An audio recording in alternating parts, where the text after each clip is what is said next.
Star தொகுதியா பார்க்கப்படுது. மும்முனை போட்டின்ற மாதிரி இருந்துட்டு இருக்கு. இப்போ கள நிலவரம் எப்படி இருக்கு? வெற்றி வாய்ப்பு உங்களுக்கு எப்படி இருக்கு மேடம்? இது ஸ்டார் தொகுதி கிடையாது, இது சன் தொகுதி. இதில் உதயசூரியன் தான் என்றைக்குமே வெற்றி பெறும். பாரம்பரியமாக தென்சென்னையின் கோட்டையாக இருக்கின்ற இந்த தென்சென்னை தொகுதி கள நிலவரத்தை நீங்கள் கண்கூடாக பார்க்கிறீர்கள். கிட்டத்தட்ட 5 லட்சத்திற்கு மேலான வாக்கு வித்தியாசத்தில் நிச்சயமாக திராவிட முன்னேற்றக் கழகம் இங்கே வெற்றி பெறும்.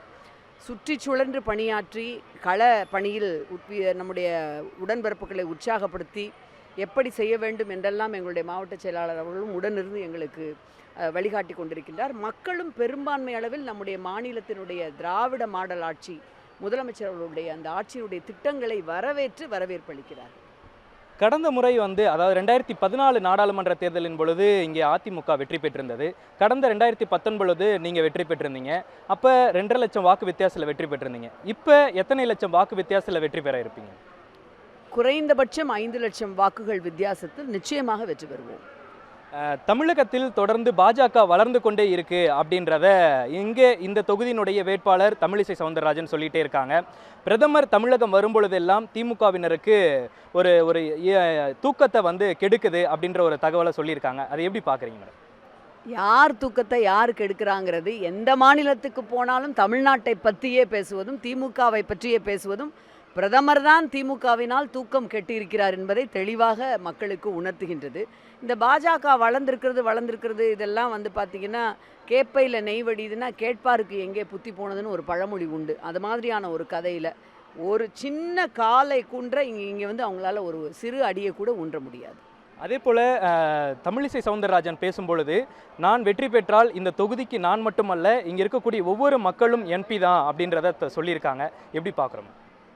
அதாவது ஆகாசத்திலேருந்து குதிச்சுட்டு அக்காவாக வந்திருக்கிறேன் அப்படின்னு சொல்கிறவங்களோட விட 5 வருடங்களாக அந்த தென்சென்னை தொகுதியில் அம்மாவாக, அக்காவாக, அண்ணியாக பயணித்து கொண்டிருக்கின்ற என்னை மக்கள் நன்றாக அறிவார்கள். மாண்புமிகு முதலமைச்சர் அவர்கள் இங்கு ஆட்சிக்கு வந்த உடனேயே அனைத்து நாட்களும் மகளிர் தினம்தான் என்று சொல்லும் வண்ணம் அனைத்து மக்களும் இங்கே எம்பிக்கள் தான். அதை தானே சொல்கிறோம். எஜமானர்கள் எல்லா மக்களும் வாக்காளர்கள், மக்கள் தான் மன்னர்கள். அது புதுசாக அவங்க சொல்ல வேண்டிய அவசியம் கிடையாது.